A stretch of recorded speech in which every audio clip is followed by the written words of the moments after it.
Om Namo Bhagavate Vasudevaya.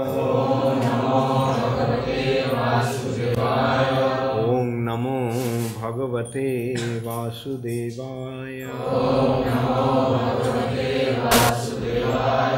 Om Namo Bhagavate Vasudevaya.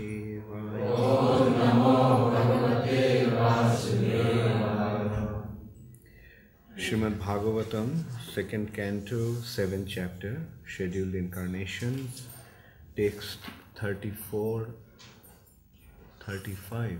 Both the verses are written on the page.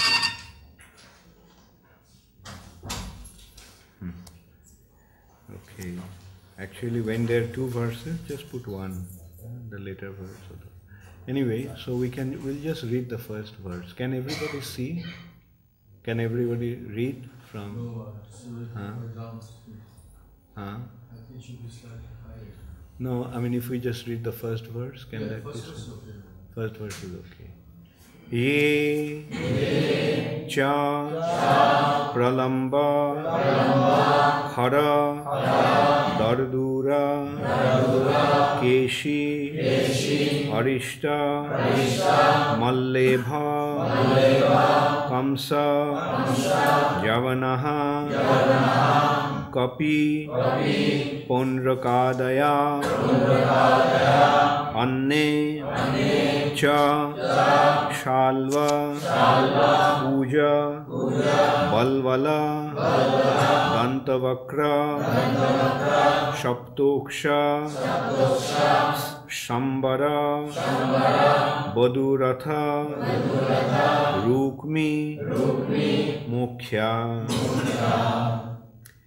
ye cha pralamba-khara-dardura-keśy-ariṣṭa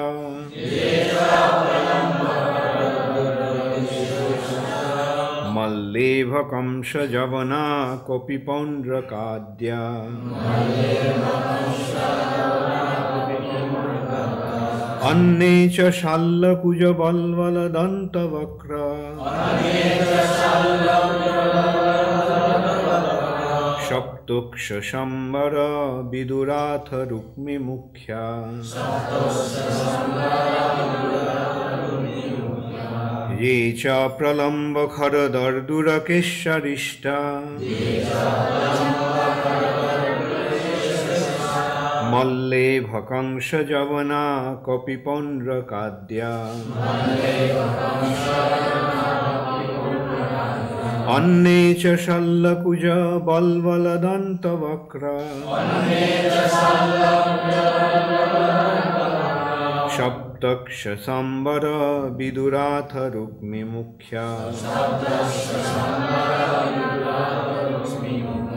ye cha pralamba-khara-dardura-keśy-ariṣṭa mallebha-kaṁsa-yavanāḥ kapi-pauṇḍrakādyāḥ anye cha śālva-kuja-balvala-dantavakra saptokṣa-śambara-vidūratha-rukmi-mukhyāḥ.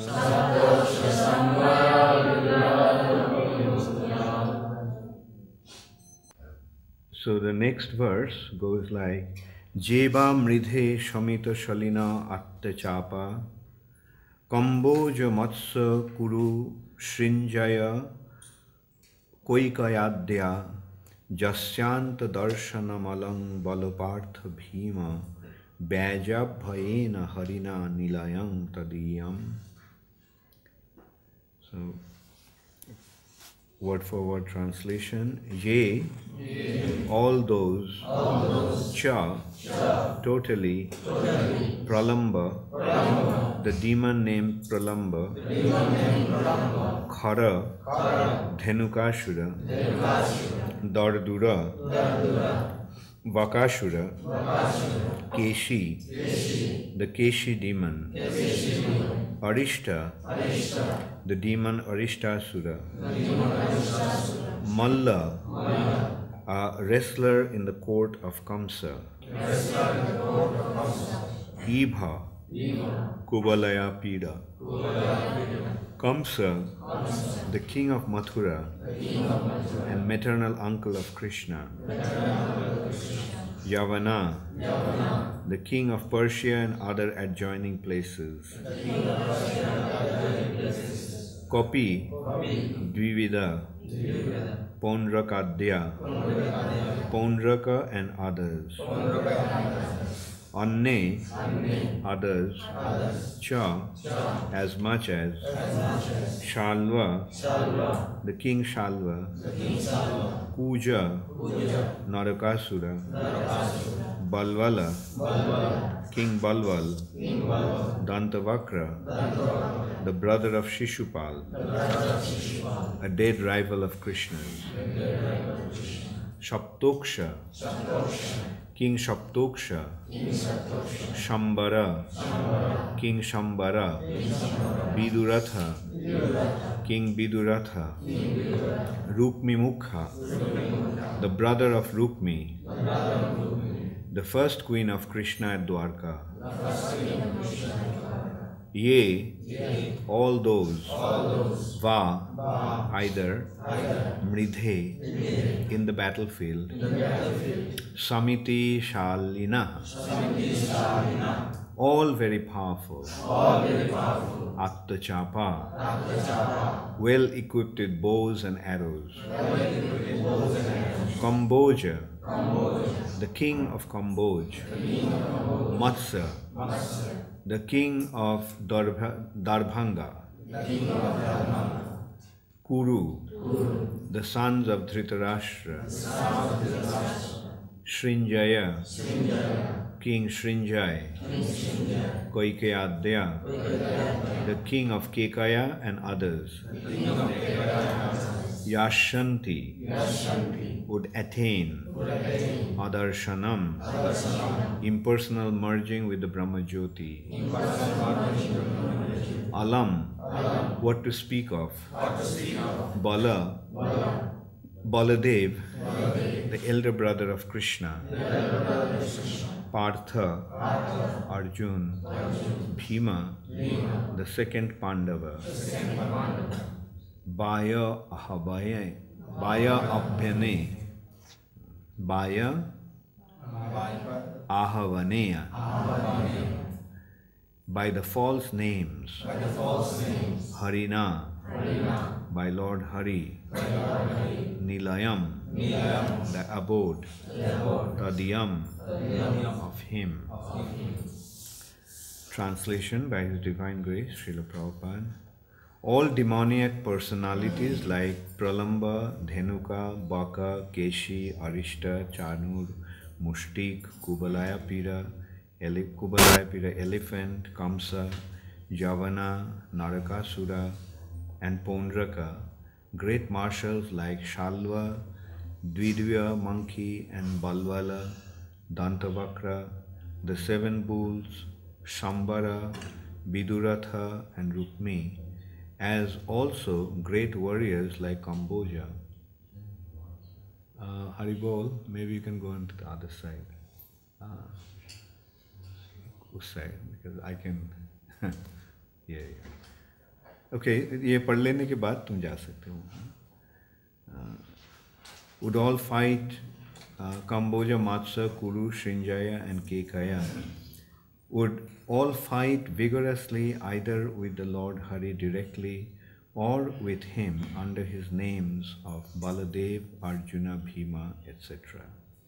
And the demons thus being killed would attain either the impersonal Brahma Jyoti or his personal abode in the Vaikuntha planet. Okay, now you can go to the...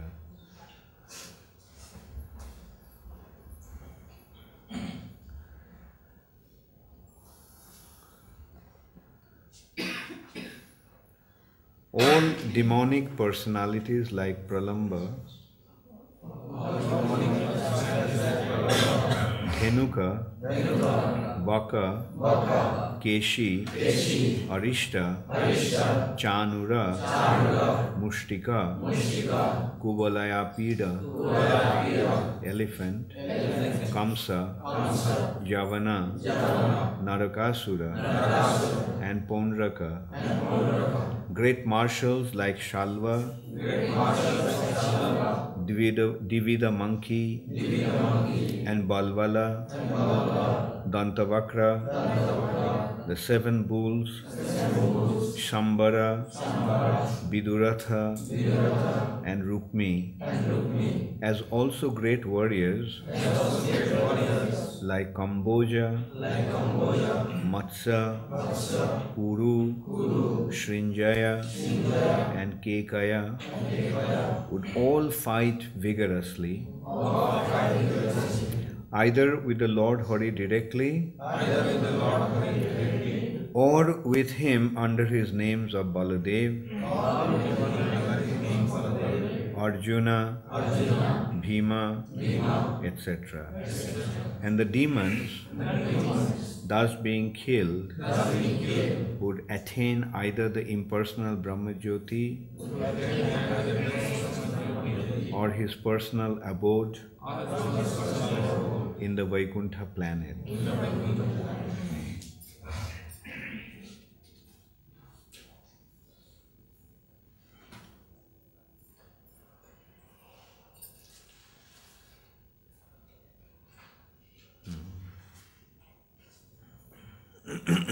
Purport by Srila Prabhupada. All manifestations in both the material and spiritual worlds are demonstrations of the different potencies of Lord Krishna. The personality of Godhead, Baladev, is his immediate personal expansion, and Bhima, Arjuna, etc. are his personal associates. The Lord would appear, and he does so whenever he appears, with all his associates and potencies. Therefore, the rebellious souls, like the demons and demoniac men, mentioned by names like Pralamba, would be killed either by the Lord himself or by his associates. All these affairs will be clearly explained in the 10th canto, but we should know well that all the above-mentioned living entities killed would attain salvation either by being merged in the Brahma-jyoti of the Lord or being allowed to enter into the abodes of the Lord called Vaikuntha. This has already been explained by Bhishma Dev in the 1st canto. All persons who participated in the battlefield of Kurukshetra or otherwise with the Lord or with Baladev, etc., would benefit by attaining spiritual existence according to the situation of their minds at the time of death. Those who recognized the Lord would enter Vaikuntha, and those who estimated the Lord as only a powerful being would attain salvation by merging into the spiritual existence of the impersonal Brahma-jyoti of the Lord. But every one of them would get released from the material existence. Since such is the benefit of those who played with the Lord inimically, one can imagine what would be the position of those who devoutly served the Lord in transcendental relationship with him. Om ajnana-timirandhasya jnananjana shalakaya chakshurunmilitam jena tasmai Shri Gurave Namaha. Shri Chaitanya Manobhishtam Sthapitam Yena Bhutale Swayam Rupa Kadamaiham Dadati Swapadantikam Bandeham Shri Guru Shri Juta Padakamalam Shri Gurun Vaishnavanscha Shri Rupam Sagrajatam Sahagana Raghunathanvitam Tang Sajivam Sadvaitam Savadutam Parijana Sahitam Krishna Chaitanya Devam Shri Radha Krishna Padan Sahagana lalita Shri Vishakhanvitamscha. He Krishna Karuna Sindhu Dīnabandho Jagatpate Gopesha Gopika Kanta Radha Kanta Namastute. Tapta Kanchana Gaurangi Radhe Vrindavaneshwari Vrishabhanu Sute Devi Pranamami Haripriye. Vancha kalpatarubhascha kripa sindhubhayeva cha patitanam pavanebhyo vaishnavebhyo namo namaha. Shri Krishna Chaitanya Prabhu Nityananda Shri Advaita Gadadhar Shivashadi Gaur Bhakta Vrinda. Hare Krishna Krishna Krishna Hare Hare Hare Rama Rama Rama Hare Hare. Yeah, when we chant for our meditation, then we have to chant in one way. But when you have to chant with others, then you have to chant another way. I was thinking today that, okay, it's good, we can all chant together. Generally, I used to think that this is the prayers, and therefore I generally used to chant in a certain way. But if we are going to chant all together, then we can chant the way we did today. And I was also thinking that His Holiness Gaur Govinda Maharaj used to select he had some selected verses, and he used to every day for Bhagavatam class, he used to chant with the devotees. So maybe we can also, let's see, like we can also select a few verses and we can get the printout and we can chant together. That's very nice. These are actually glorification of Srimad Bhagavatam, the benefit of chanting Srimad Bhagavatam. Okay, text 34-35. Ye cha pralamba-khara-dardura-keśy-ariṣṭa mallebha-kaṁsa-yavanāḥ kapi-pauṇḍrakādyāḥ anye cha śālva-kuja-balvala-dantavakra saptokṣa-śambara-vidūratha-rukmi-mukhyāḥ mṛdhe samiti-śālina ātta-cāpāḥ kāmboja-matsya-kuru-sṛñjaya-kaikayādyāḥ yāsyanty adarśanam alaṁ bala-pārtha-bhīma vyājā-āhvayena hariṇā nilayaṁ tadīyam.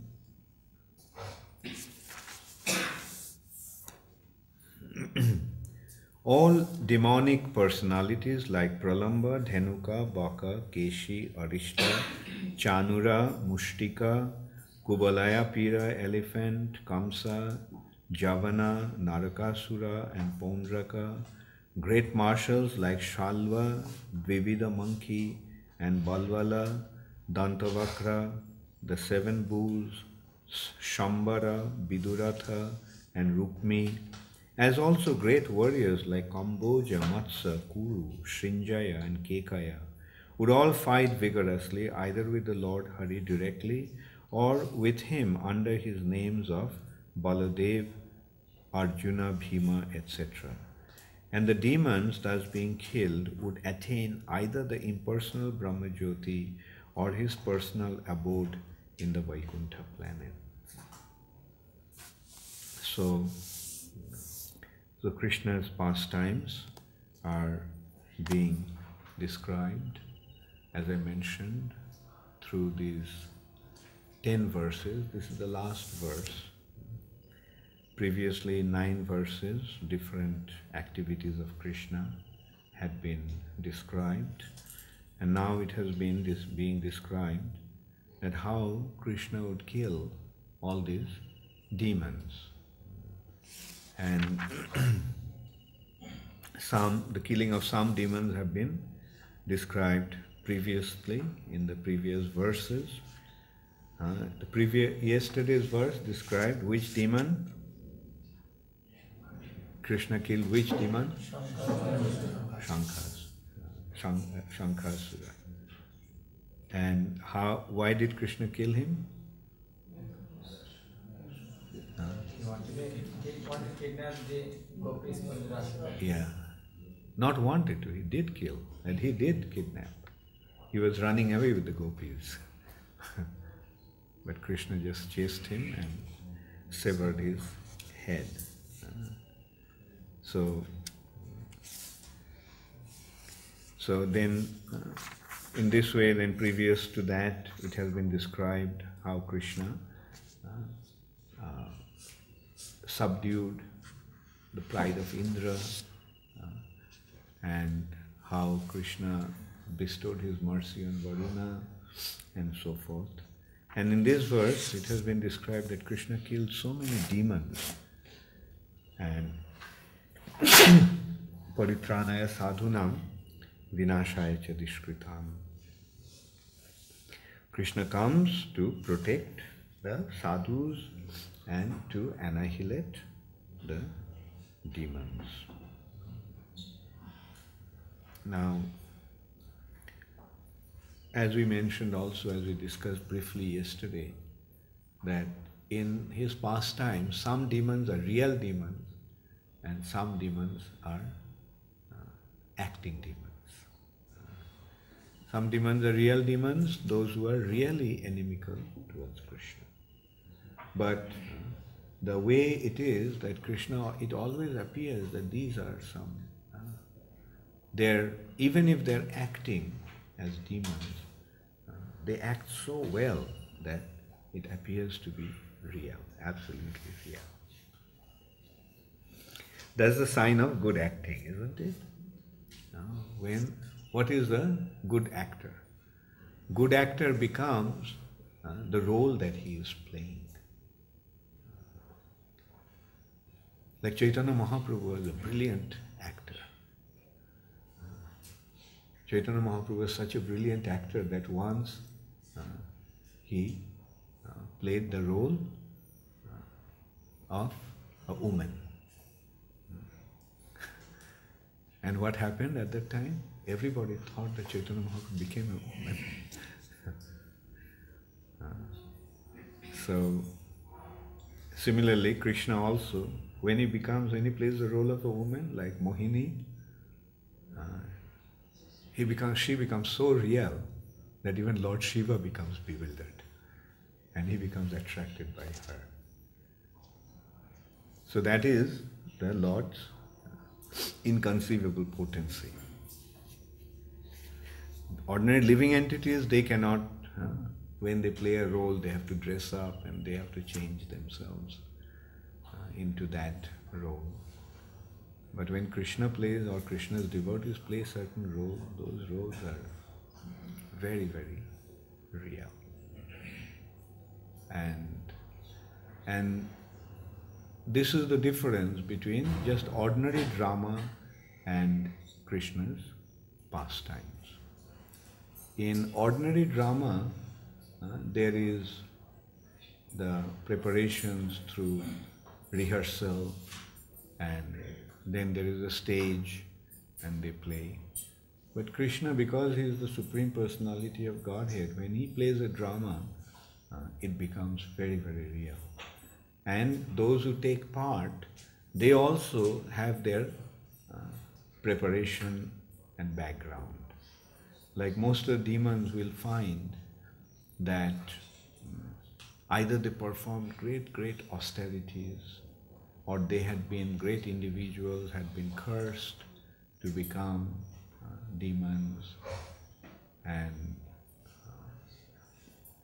and even the pious people, we can see that their background is that in the previous lives they performed great austerities and performed religious activities to develop their devotion. So in this way, Krishna actually makes arrangements. And as we mentioned briefly yesterday, Like some people are elevated gradually.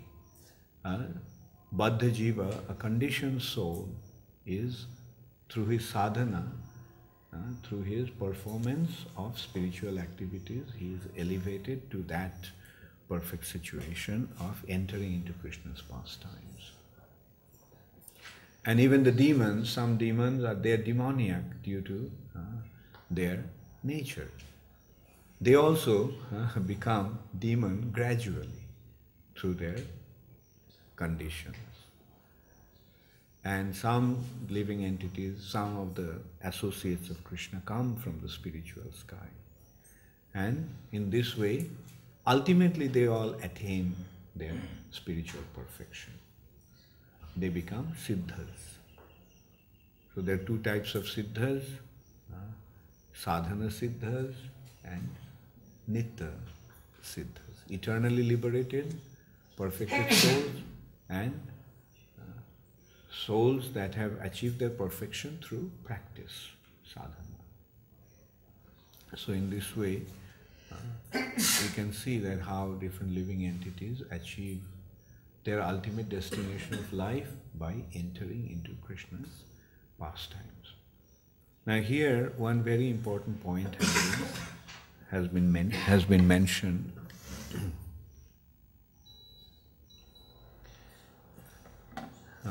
One very important point has been mentioned here is that it sounded like they're sneezing and I am putting the air conditioner on. So actually I thought it's getting quite stuffy here. And let me see if that one works. Somebody try this one from there. Pass it on to you. Kyola. It's the same.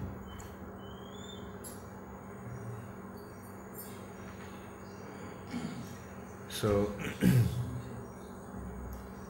the point is, the ultimate goal of life is to develop our devotion to Krishna. So Krishna's in pastimes or living entities in relation to Krishna can develop two types of attitude. Can develop, oh, so close this one, can develop two types of attitudes. One is favorable attitude and the other is unfavorable attitude towards Krishna. Now it's advised that one should become favorably related to Krishna. When Krishna came, many people became related to Krishna. Many of them are thinking about Krishna. Many of them are constantly thinking about Krishna. Like Kamsa. Kamsa was constantly thinking about Krishna. But how he was thinking of Krishna? Vairi bhav. As an enemy he was thinking of Krishna. So that is unfavorable. That's not desirable. We should think about Krishna in a favorable way. And what is the favorable way? Favorable way means in a loving way. With love we should think of Krishna, not with hatred. Although Krishna is saying, Manmana bhavo, think of me, but at the same time, Krishna, right after that, Krishna is saying, Mad Bhakta. You think of me, but think of me with devotion. Not think of me with animosity or hatred. But here, in this verse, it has been pointed out that even though one thinks of Krishna inimically, still he derives benefit. Still he derives spiritual benefit. That he becomes liberated. If one thinks of Krishna and he naturally derives benefit.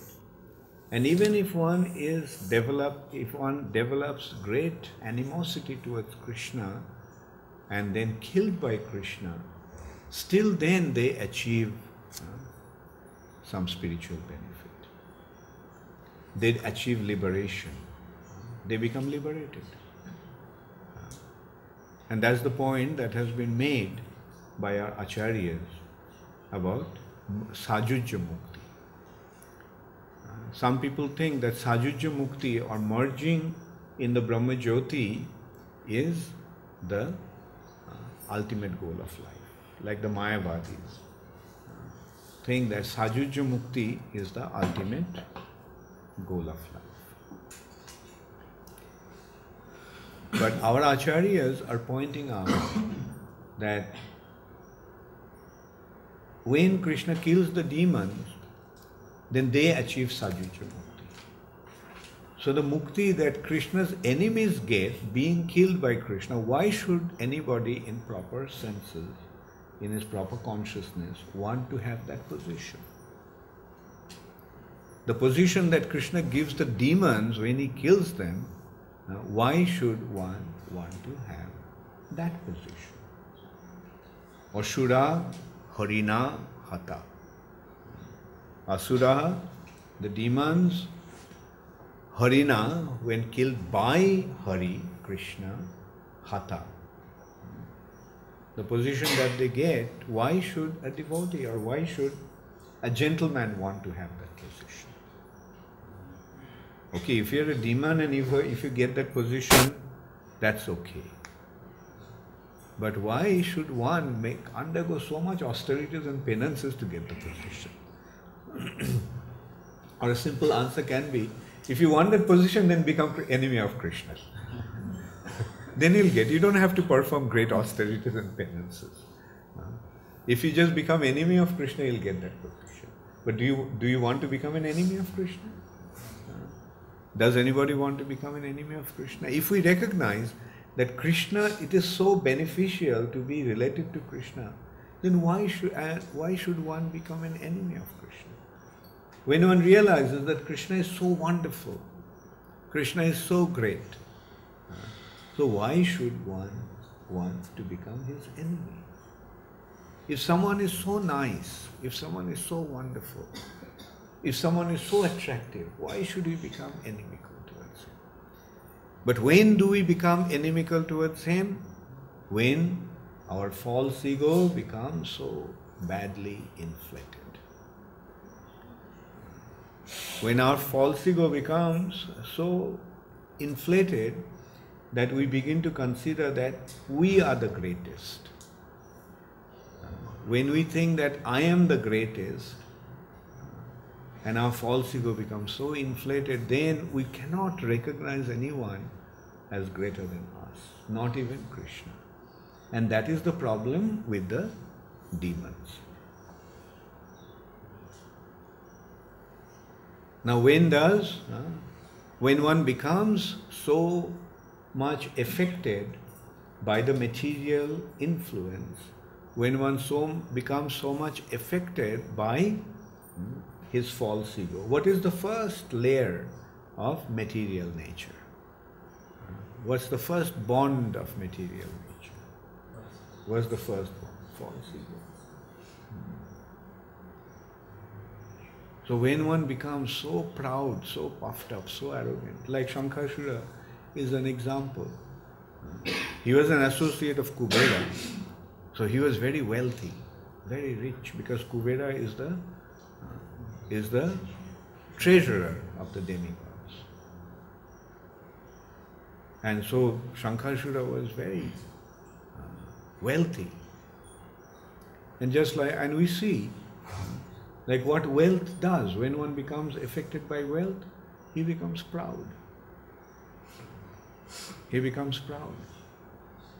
And when one becomes proud, then what happens? They think that all the beautiful women are for his enjoyment. And especially when they see that someone who is not very significant is enjoying some very beautiful woman, they think that why should this person enjoy it? I should be the enjoyer. It's a very, this is how the material nature works. And in their eyes, who is Krishna? In the eye of Shankasura, who was Krishna? Just a cowherd boy. Just an ordinary village boy. And he was thinking that this village boy who just tends cows in the forest, and look, I mean, he is enjoying all these beautiful women. So, let me just take these women away from me. And that was Sankachura's mentality. So this is what happens when you become proud with our wealth and position of power, then we become so overwhelmed with our false ego that we become Krishna's enemy. False ego makes us think, what is the effect of false ego? Let's consider that. What is the effect of false ego? In order to understand that, we have to first understand what is the meaning of the word false ego. The meaning of the word false ego. False means? False means? That is not real. Unreal. False. And ego means identity. Unreal identity, mistaken identity, false identity. And what is that false identity? The false identity is, what is that false identity? Yes, the false identity is that I am the enjoyer. I am the Lord and Master. I am the enjoyer. I am the Lord and Master. And as a result of that, we begin to, the more the false ego, the more we think that I am the Lord and Master. But what is our real identity? Our real identity is that we are eternal servants of Krishna. Jiber Sharup hoy Krishner Nitya. We are the eternal servants of Krishna. We are not masters. We are servants. We are not enjoyers. We are enjoyed. We are meant to provide for Krishna's enjoyment. Servants. What does a servant do? The servant provides for the master's enjoyment. Our business is to provide for Krishna's enjoyment. But what is false ego doing to us? False ego is making us think that we are the enjoyers. And individually, everyone is thinking that way. Whether it's an insignificant ant to Indra, the king of demigods. And the more materialistically situated one becomes, the more intense becomes his false ego. When the false ego is very, very prominent, then it is due to our materialistic influence, the influence of the material nature. So Krishna consciousness is the process that reverses that situation. Okay, you have mistaken your identity, now rectify it. How to rectify that? The rectification can take place only by becoming a servant of Krishna, not by any other means, not by any other way. Therefore, austerities and penances and all these activities have been rejected completely. So much so that in Chaitanya Charitamrita, this Karmakanda section and Jnanakanda section of the Vedas have been considered to be two pots of poisons. Karmakanda, Jnanakanda, Keboli, Bishero Bhando. They are two pots of poison, Bishero Bhando. Omrito Bolia Jeba Khai. If one drinks that, thinking that to be nectar, Nana Joni Brahman Kare, Kadarja Bhakkhan Kare, Tar Janma Adhoppate Jaye. He travels in different wombs, in different species of life. And he eats all kinds of abominable things. Kadarja bhakkhan kare. And tar janmo adhokpate jai. His birth is meant to become totally degraded. So, this is the result of Karmakanda section and Gyanakanda section of the Vedas. So, Karmakanda section and Gyanakanda section of the Vedas cannot give us proper spiritual guidance. Therefore, it has been rejected completely. Anna bhilashita sunnam jnana karmad anapritam or dharma prajjhita kaitavatra. Prithivite joto kichu dharma name chale bhagavat kahe taha puripurna chale. The Srimad Bhagavatam is very clearly pointing out that whatever is going on in this world as dharma is simply full of deceptions. It's not going to give us what we actually need. It can give us some material benefit. It can lead us all the way up to liberation. But what kind of liberation? Sajujya mukti. Who wants that liberation? That liberation to a devotee is koivalla narakayate. That liberation is like going to hell. So this is how devotional service, the supremacy and the ultimate benefit of devotional service has been so clearly established. There's no need to go for anything else. Even there is no need to follow any other aspects of the Vedic scriptures. Just stick to devotional service. Only devotional service and nothing else. Now people in general will not understand that. Why? Because they are misled themselves. We find that so-called spiritual people, because they don't have proper understanding, they themselves are misled and they're misleading the rest of the world. And the world is also so bewildered that these kind of people are getting a lot of recognition and people are following them, thinking that yes, this is the real thing. But when the real devotee comes to spread Krishna consciousness, they are not interested about him. When devotees come to create the actual benefit, they are not interested. And that's the unfortunate state of affairs in the age of Kali. Cheaters and the cheated, the age of cheaters and the cheated. It's something like they just go, people, because they want to be cheated, they just go for the external appearance. It's like people are dying, there is an epidemic. Hundreds and thousands of people are dying. And a doctor comes and to give the medicine, but they don't want to go for that real doctor.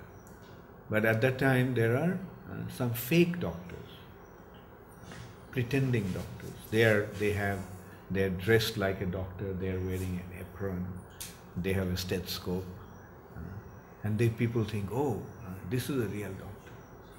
And because they're in such a desperate situation, they go and tell them, oh, please cure my disease. And he says, yes, I'll cure your disease. Give me 10,000 rupees first. They are not concerned about curing the disease, nor do they can cure the disease. They are simply concerned about the money. And so give me money, give me money. And their external appearance is just a deception, cheating. Whereas a real doctor, because he is treating the patients, he doesn't have the time to wear the apron. Maybe he just tore off his apron to tie some bandage for somebody.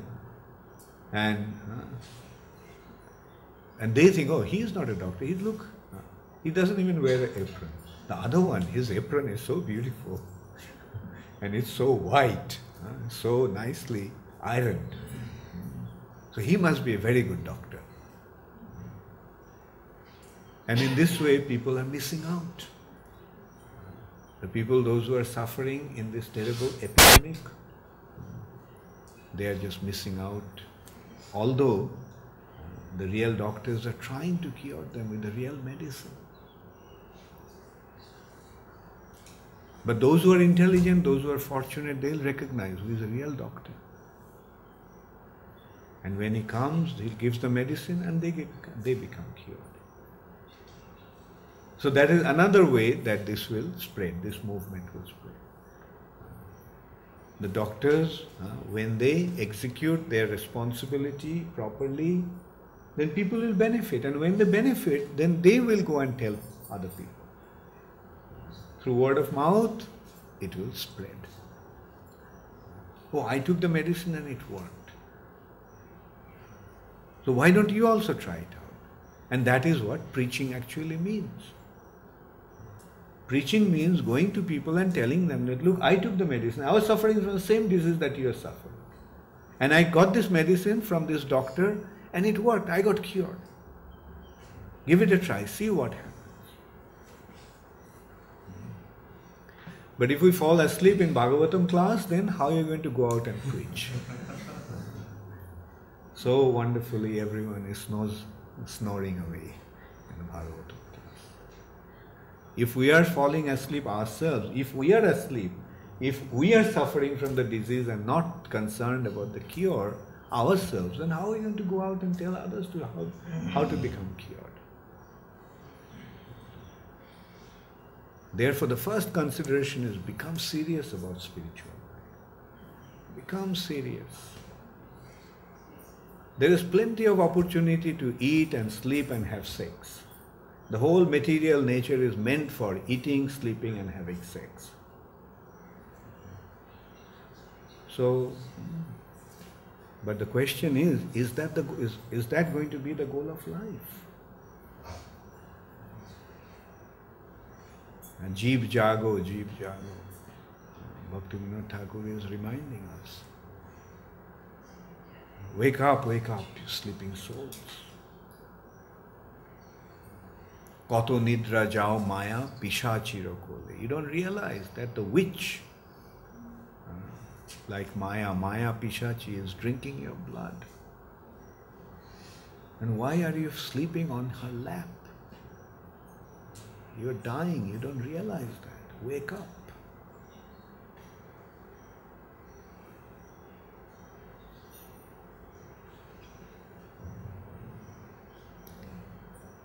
So the real cure is there. Krishna has come, he performed his pastimes just to give us that message. Then he came as Sri Chaitanya Mahaprabhu to broadcast it and present it in such a wonderful way that everybody can understand the importance and the super excellent pastimes of Krishna. And then through Srila Prabhupada he made this wonderful benefit spread all over the world. So such an inconceivable good fortune has been awarded to us. So it's just a matter of taking full advantage of it.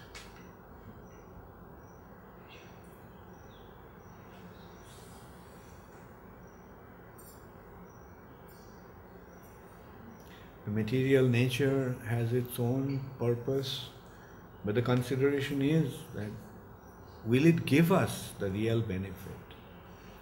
What is the nature of what is the characteristics of material nature? The characteristic of material nature is that it allures us with the promise of enjoyment, but it provides us suffering. It allures us with the prospect of enjoyment. Come, enjoy me. But what do we get? Do we get enjoyment? No. We get suffering.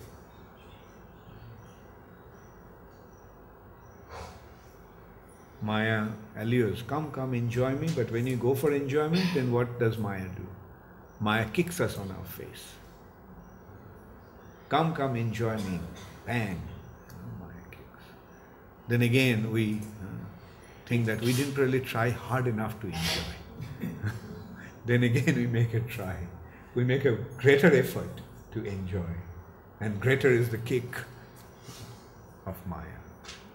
So in this way, through this, what Maya is trying to teach us, don't come to me for enjoyment. Go to Krishna for enjoyment. If you really want to enjoy, go to Krishna, who is the reservoir of all pleasure. He is the reservoir of all pleasure. So go there and enjoy there.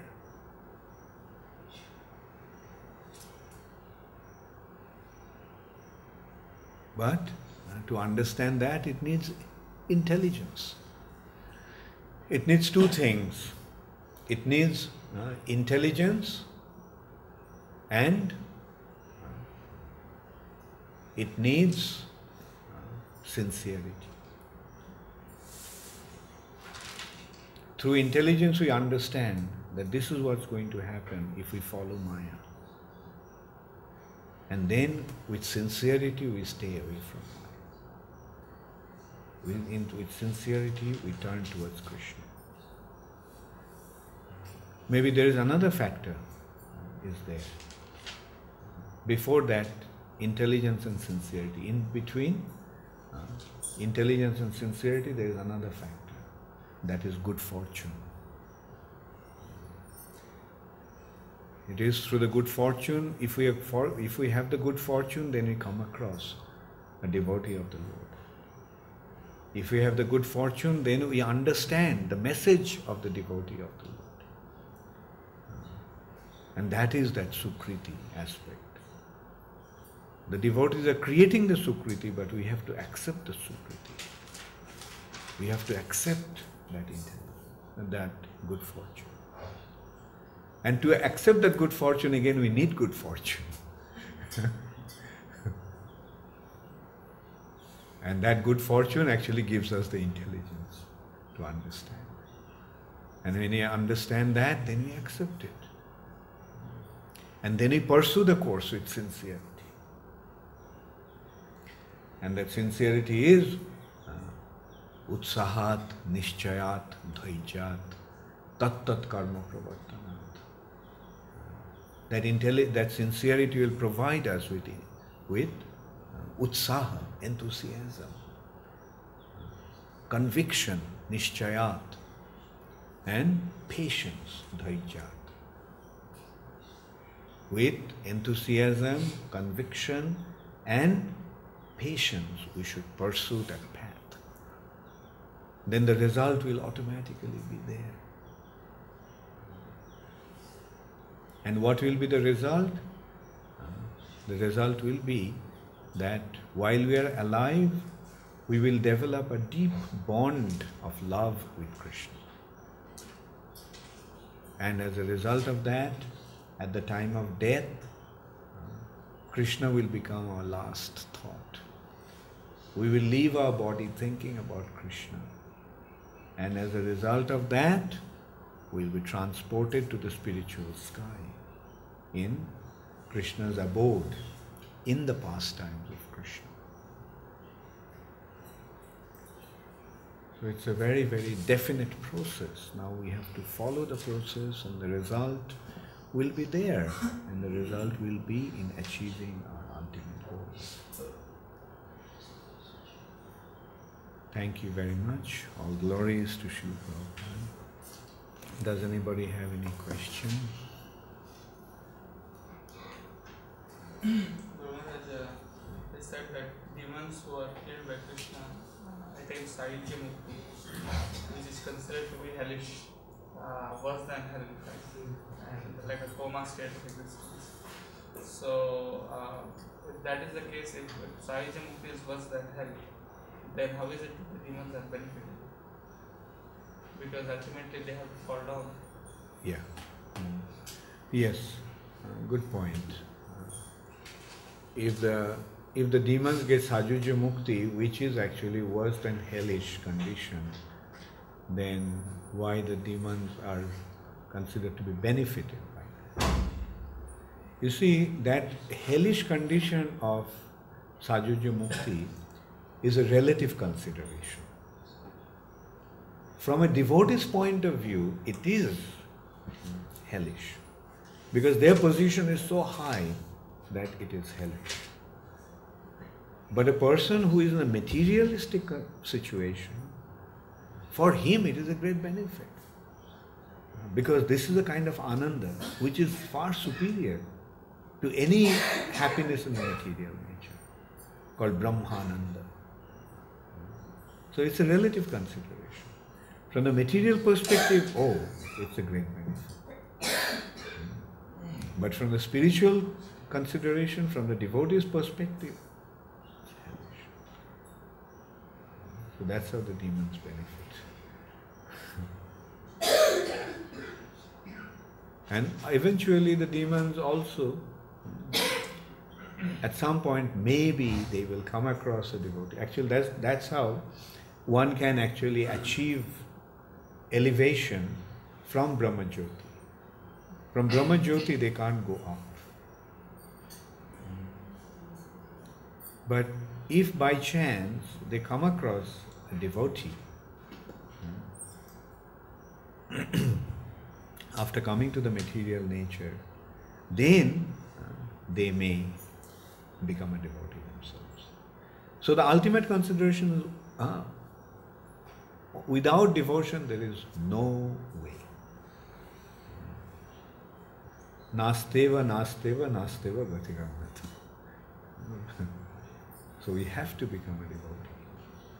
So since we have to become a devotee, then let's become a devotee now. Why wait for becoming a devotee tomorrow? Let's become a devotee now. And what is that meaning of becoming a devotee? Developing an intense loving relationship, attachment to Krishna. Developing a intense loving attachment to Krishna. And what kind of attachment? Just as people have attachment to their friends, or maybe you can begin with, just as people have attachment to their masters, people have attachment to their friends, they have their attachment to their sons and daughters, or rather their children, and just as they have the attachment to their girlfriend or boyfriend. So that attachment should be real. That attachment should be real. Like when the son all of a sudden gets lost. If the mother loses her son, how does the mother feel? She feels that her whole world has become shattered. So we have to develop that kind of attachment.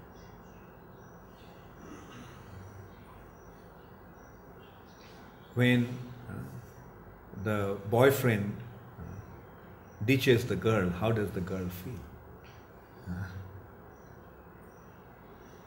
We should feel that way about Krishna. It should be real. And in order to make it real, Krishna has to become real first. That's why adarśanam, the first is faith. Krishna is real. Krishna is there.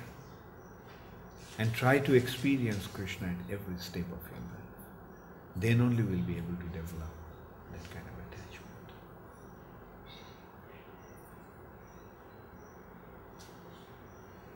The same principle applies also to this point of karma-kanda, jnana-kanda, because karma-kanda, jnana-kanda are actually elevating the conditioned souls, but it is said that the result is ultimately The karma-kanda and jnana-kanda will elevate the soul only when it is centered around Krishna.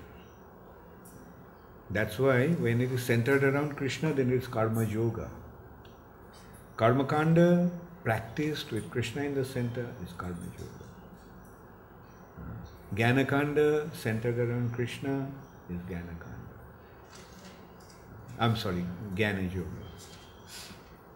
So karma-kanda without Krishna is useless.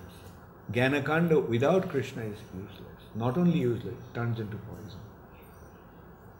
But the moment you bring Krishna in, everything becomes nectar.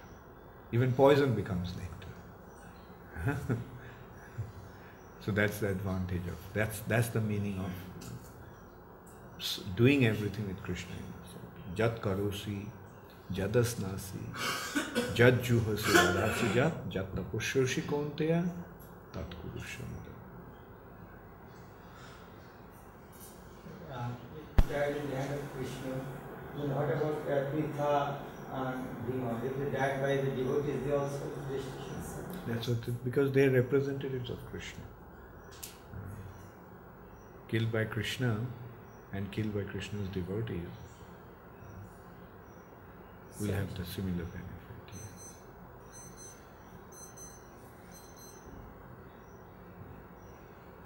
Maharaj? Yeah. Kara and Dushana and Sumpakarna they really ate the ascetics and the rishis in the forest in Ramachandra's time. So they were not afforded the same protection as the devotees, although they were engaged in some sort of religious activities. It's kind of a very savage. Kara and Dushana were two generals of Ravana. Yeah. And so they were given the assignment to protect Surpanakha. They're living in a forest because they are Rakshasas and Rakshashi. They are not ascetics in that way. I'm saying they were eating the ascetics in the forest. Okay. Yeah. Yeah.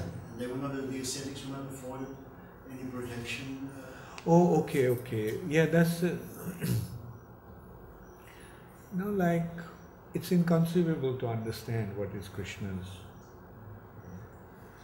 why the Rakshasas are allowed to kill the Brahmanas. And so here we have to understand that they are not really devotees. If they were devotees, then they would have been protected by Krishna or Ramchandra. But they were performing austerities in the forest with some material objective, as I mentioned, like karma-kanda and jnana-kanda aspect of it. So if they're devotees, then devotees are always protected by Krishna. Even their bodies may be killed, and also devotees, in whichever condition they may be in, they're always protected. The ultimate protection is the protection of the spirit soul.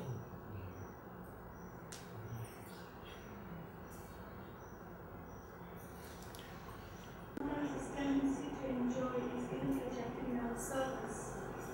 Sometimes when we're doing service, we get a lot of austerity or difficulty which we undergo. Because we get in the taste of enjoyment, we continue that service. And sometimes even in the kirtan, we dance because we feeling that enjoyment tendency. My question is how to identify and recognize when we engage in service that it's actually for Krishna's pleasure and not for our own pleasure, and how to rectify the situation. That is the devotional service in practice. That's the meaning of devotional service in practice. Right? We may not be perfect, but okay, we have false ego. At least let's use it in Krishna's service.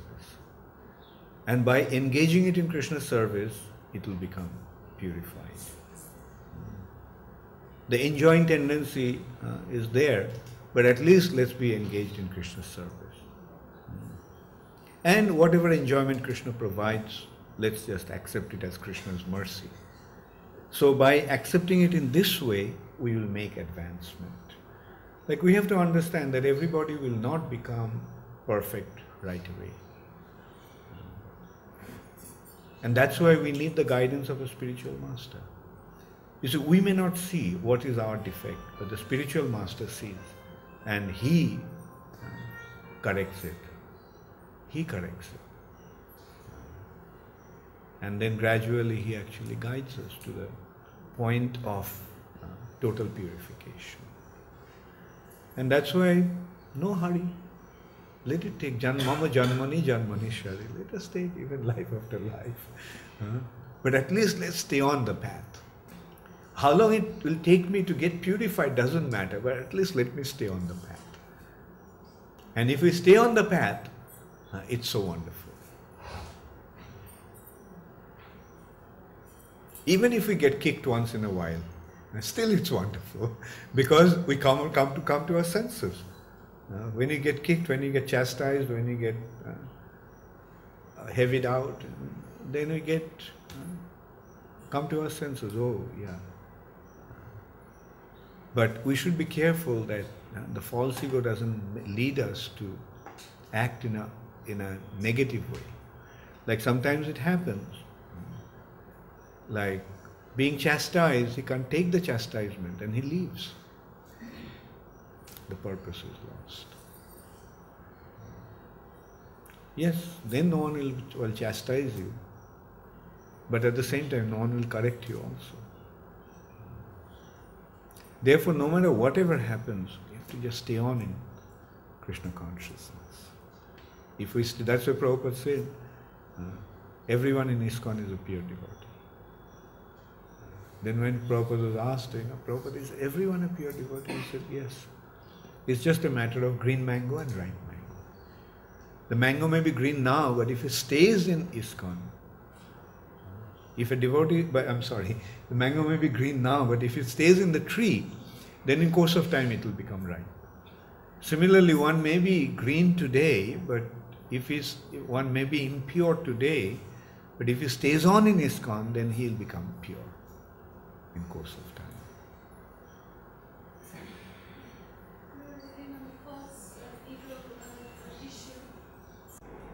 You can see something is lacking, and then you may have the experience of how to resolve the situation.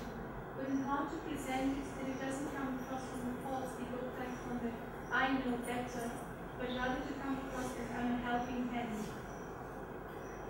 How to... Well, if the presentation is appropriate in the context of time, place and circumstances, then it will be, because if the intention is good, then the intention will become clear.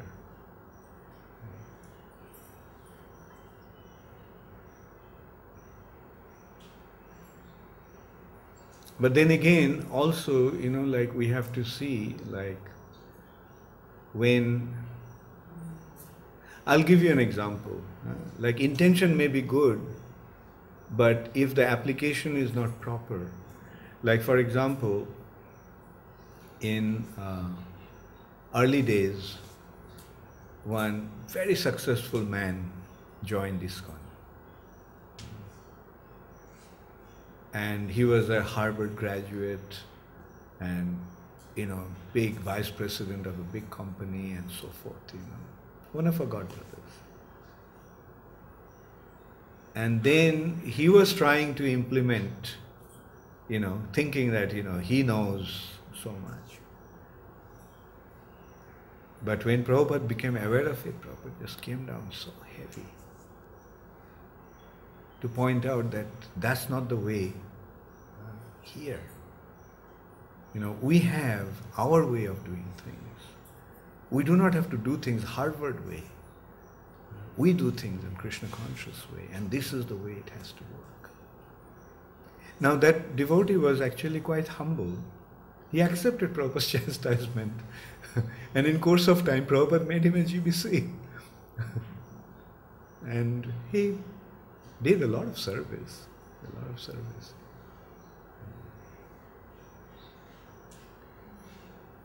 So that's what I meant when I said that the application has to be according to time, place and circumstances. And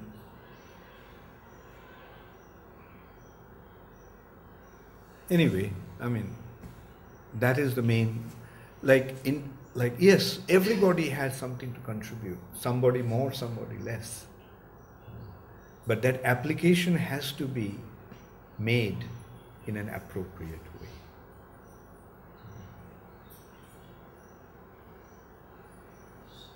Like, the nice food is there, the food has been cooked nicely, and when the stomach is hungry, the mouth will open, and one will put the food and it will have its effect. But if the stomach is not hungry and mouth is closed, then one thinks, no, now his food has been cooked, now it must be given, so he starts to putting it in the ears because the mouth is closed, then the result will be counterproductive.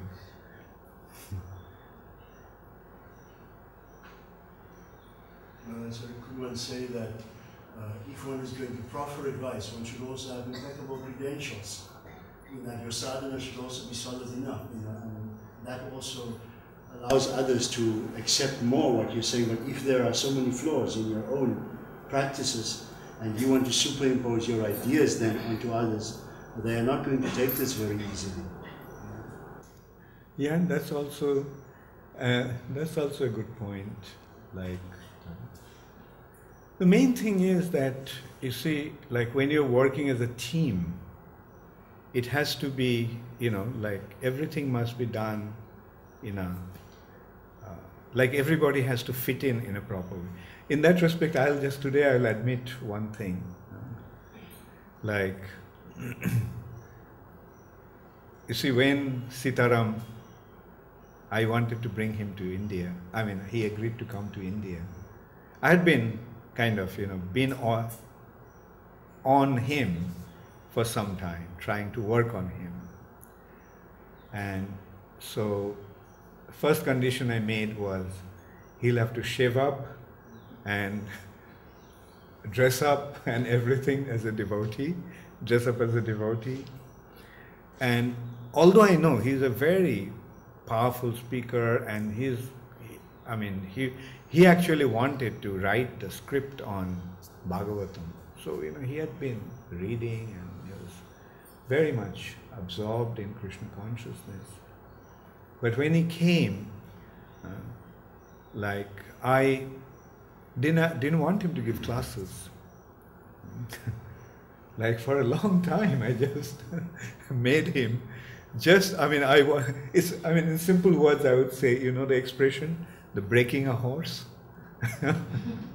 It was like you have to break the horse, and today I must admit that, he had been very serious about his spiritual life, and that's why I feel that he's now all set. And I told him also that if he wants, he can just go back to South Africa and start his preaching. But he gave himself 1 year, and he wants to stick to that 1 year. Although I feel he's ready now. He's ready now to be let loose. And I know that he will be very, very constructive. I'm not afraid to let him loose now. But still, he wants to just complete his 1 year sabbatical before going back. And I think it's very good. If he has come this far in 7 months, in another 5 months, he'll be flying.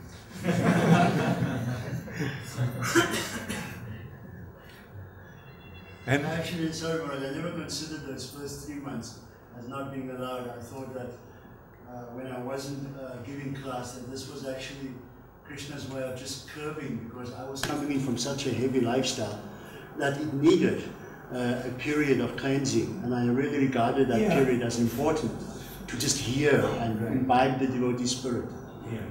Yeah, that's what I mean. Like you have accepted it, the right spirit. Although I didn't tell you, but you understood the need for that.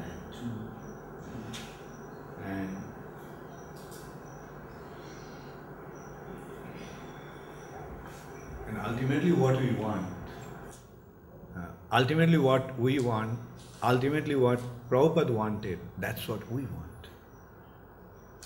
And what did Prabhupada want? Prabhupada wanted that everybody in ISKCON should become a spiritual leader. Everyone. Everyone in ISKCON should become an exemplary devotee. Everyone in ISKCON should become a pure devotee. And whatever we are doing to achieve, to accomplish that mission,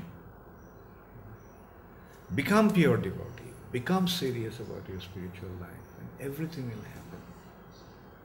Krishna will arrange for everything.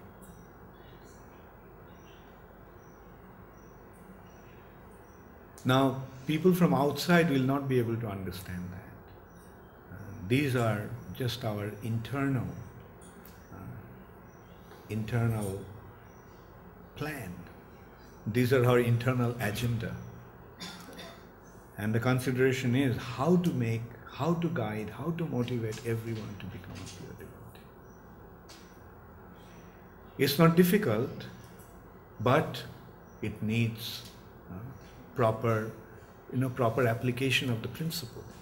If we apply the principle properly, it will happen. Like as I gave the example of the medicine. The disease is there. If the medicine is proper, the disease will be cured. So it's a matter of just accepting that medicine. And along with the medicine, there is a consideration, of course, also of pathya. What are you going to eat? Not only the medicine, but there is sometimes some food that aggravate the disease. So that also has to be given up. The process works, and somehow we have to just remain in ISKCON, remain with the structure. And I know, like, there are so many complaints about ISKCON, its leadership, and so many. But the thing is, okay, this is a passing phase that we are going through. But ISKCON is Mahaprabhu's plan. So ISKCON can never go wrong. We may cause some difficulties in ISKCON, but ISKCON will survive all those difficulties and establish Chaitanya Mahaprabhu's mission, provided we don't destroy it from within. This is another thing. Prabhupada very emphatically told us that nothing can destroy ISKCON from outside. It's only from within that ISKCON can be destroyed. So be very careful.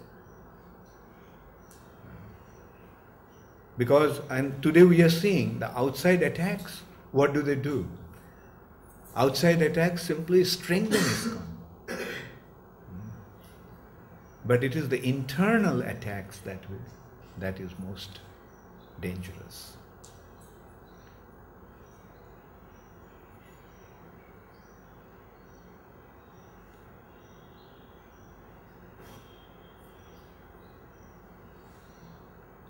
Thank you, Radharani.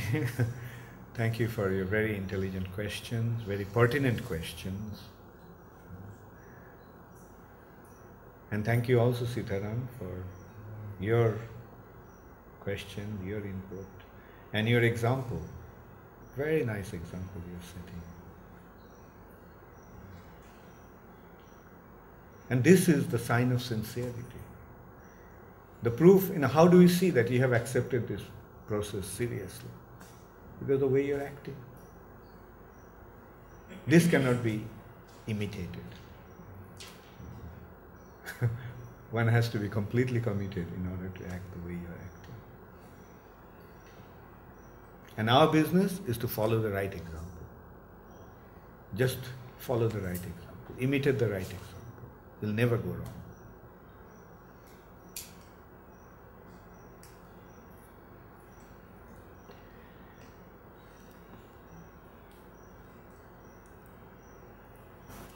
Thank you very much. All glories to Srila Prabhupada. Gaur Premanande.